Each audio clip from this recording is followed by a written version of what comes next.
내가 간절하게 가졌던 마음과는 별개로 인연의 타이밍이라는 게 있는 것 같아요. 우리가 흔히 쉽게 설명하면 결혼 운, 결혼 운 딱 이렇게. 금전 운도 그렇고 모든 것도 그렇고 제가 요즘에 그런 걸 많이 느끼는데 타이밍이라는 게 있는 것 같아.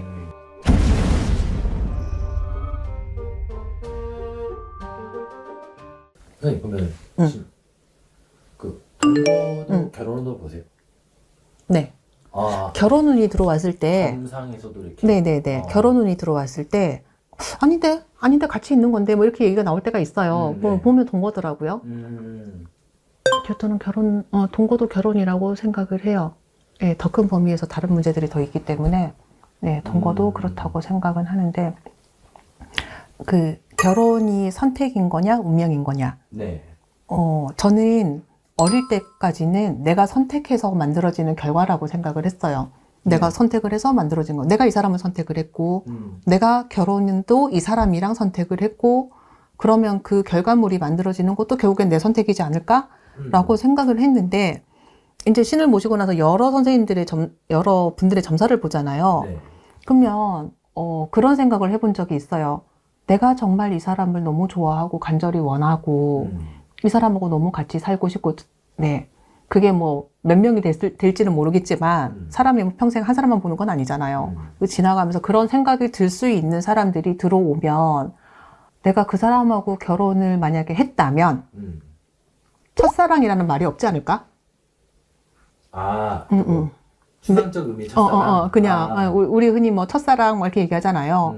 내가 이 사람을 너무 좋아했고 정말 좋아했겠죠. 좋아했고 너무 간절히 원했고 이 사람하고 같이 살아보고 싶고 뭐 성격이 맞고 안 맞고 이런 문제가 아니라 그냥 이 사람하고 같이 살아보고 싶고 이런 생각을 했었을 때 그때의 그 선택이면은 당연히 결혼으로 간다고 생각을 하는데 그러면 첫사랑이 없지 않을까요? 분명히 그렇게 좋아했던 시절이 있었을 거고 그래서 아까 인연합의나 이별 이런 얘기를 했었던 거고 그런 거면 내가 간절하게 가졌던 마음과는 별개로 인연의 타이밍이라는 게 있는 것 같아요. 그러니까 우리가 흔히 쉽게 설명하면 결혼 운, 결혼 운 딱 이렇게. 금전 운도 그렇고 모든 것도 그렇고 제가 요즘에 그런 걸 많이 느끼는데 타이밍이라는 게 있는 것 같아. 인연도 타이밍이 있고요. 이 사람하고 어떻게 지낼 수 있는지도 타이밍이 있는 거고 그리고 사람과 사람이 만났으니까 안 싸울 수는 없는 거잖아요. 이 오해를 풀 수 있는 것도 타이밍이고 그 타이밍이 잘 맞아야 되는데 이게 사실은 사주를 받았을 때에 이 사람의 기룡화복과 나의 기룡화복이 같이 궁합으로 들어와 있을 때 이게 어긋나 버리면 마음과는 다르게 이 사람을 만날 수는 없더라는 거죠. 그래서 저는 운명이라고 해야 되지 않을까. 실제로 근데 마음이 조금 덜해도 이런저런 상황이 부합해서 결혼하시는 분들도 많잖아. 무당 선생님 입장에서 봤을 때 어땠을까 이게 궁금해가지고. 내 운명이다. 나 그거 각자 사람이 있는데 네. 누구 만나가지고 그러는 경우들 있잖아요. 도덕적으로 보면 사실 이게 조금 그렇죠. 불륜관계. 네. 도덕적으로 보면 조금 그렇죠. 네. 근데 뒤에 만난 인연이 진짜 평생 인연인 경우들도 있어요. 물론 불장난이나 이렇게 유흥 쾌락 이런 의미도 있기는 하지만 뒤에 만났는데 이 사람이 정말 평생의 인연인 경우들도 있고 계속 인연이 없었는데 늙음하게 노년기에 들어왔는데 어떻게 만났는데 그 사람이 정말 내 평생의 인연인 것도 있고 그래서 저는 결혼은 운명인 것 같아요. 노력해서 안 되는 게 있더라고. 결혼 열심히 노력하려고 해도 안 되시는 분들은 안 되고 하긴 팔자에 배우자가 없는 분들도 있고 진짜 배우자가 없으면 다행인 건데 정말 지나가는 인연이 개미새끼 한 마리도 없는 분들도 있어요. 팔자에. 그러면 누구 하나도 못 사귀고 모태솔로로 가시는 분들도 있고 그래서 저는 네, 운명의 큰 틀 속에서 그런 부분은 작용하지 않나.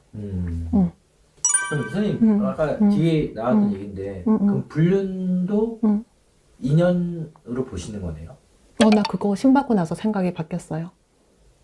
그 전에는 아니었거든요. 그 전에는 절대 안 되는 것이다 했는데. 네, 이성으로 이게 정리가 돼야 되고 왜냐하면 결혼은 약속이기 때문에 그런 부분에 대해서는 지켜야 된다고 생각을 해서 물론 불륜을 조장하는 건 아니지만 뒤에 만난 인연이 정말 이 사람의 평생의 인연으로 들어오는 경우가 있더라고요. 그건 운명의 장난인 거죠. 그래서 저는 타이밍이라고 생각을 해요. 타이밍이 잘 맞는 사람을 만나야 되지 않을까요? 타이밍을 그 타이밍이 이제 점사에도 나오는 거잖아요, 선생님. 그 타이밍을 알아보기 위해서 궁합을 보러 오시는 거잖아요. 근데 대부분 좋다만 대부분 뭐 어디서 듣고 오시는데 요번에 생각났다 대표님. 연초에 24년도 연초에 이렇게 점사를 보러 오셨는데 6월 달에 남자친구가 결혼을 하자 그랬대요. 네. 근데 이분은 6개월 남았네. 6월이 싫은 거예요. 이게 여자들의 그 결혼 로망이 있잖아요. 6월에. 신부, 예, 10월에 신부 그런 거 해야 되는데, 그럼 며칠 땡겨가고 5월 28일, 39일에 해라. 뭐 이렇게 해라. 이랬는데, 이제 싫은 거야. 너무 성의 없이 날짜 툭 던지는데, 남자는 성격이 되게 급했거든. 결정 내리면 바로 갔었어야 되거든. 그때가 2월 말 막 이랬었는데, 너 근데 이때 안 하면 헤어지는데? 이랬어요.